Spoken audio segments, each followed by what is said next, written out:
So, if you've ever tried to buy a popular product, you may have had the experience of waiting for a restock only to find the product gone in seconds. Later on, you may have noticed that the item up for sale was on a secondhand site and was for a vastly inflated price. If this sounds familiar, you've probably experienced the problem of botting and scalping. I've experienced this myself as recently as last week. After this, I did some research and even poked around in some online scalper communities to try to get a sense of how big this problem is and what the solution might be. So, first, let's talk about the problem. Scalpers use these so called Grinch bots, which can do a variety of things.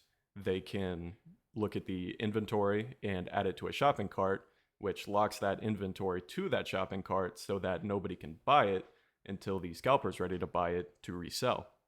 They have purchase bots, which automatically fill in payment information and automatically purchase the item faster than a human can.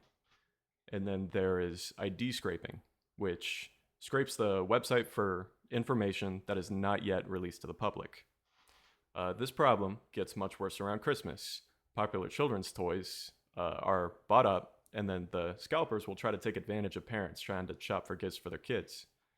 One example of this is Fingerlings in 2017.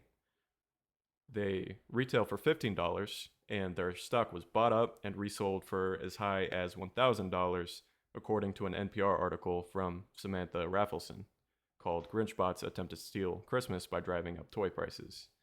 Now, according to a New York Times article, some listings during this time even went up to $5,000 for a $15 toy.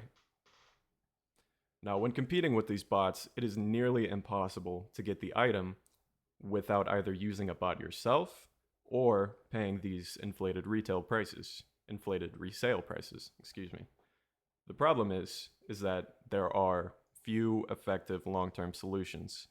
Bills preventing the use of these bots was introduced in 2018, 2021, and then again in 2023, but have not yet passed into law.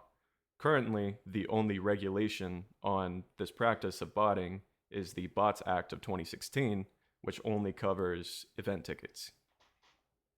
In addition, to try to solve this problem, retailers have stepped up their bot protections.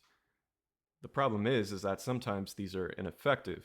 When you think of CAPTCHA, the little pictures you have to click or the word you have to type in, bots can already bypass those.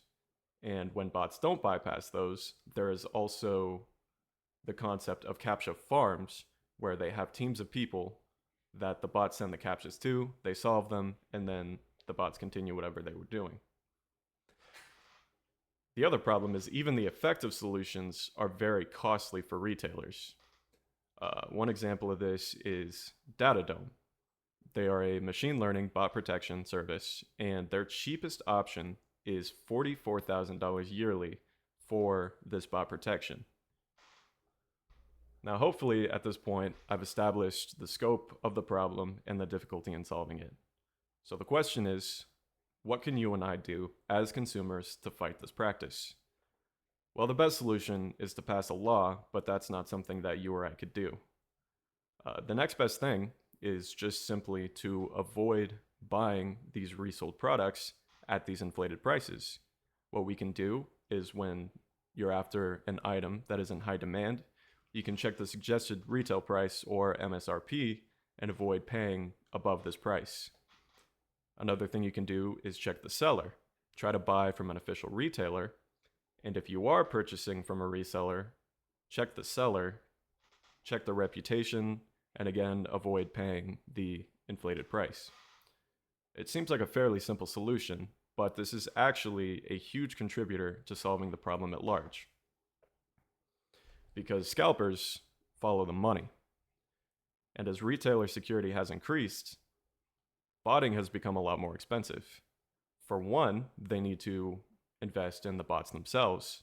They need to use proxy services and VPNs, which add up in cost. And due to these prices of renting the bots themselves, botters tend to join these small online communities called cook groups in order to rent their bots. These cost about $50 monthly, They include the bot rental, but not the proxy services or the VPNs. And ironically, these bots tend to be bought up and then sold to other potential botters at an inflated price. So the spots themselves are scalped.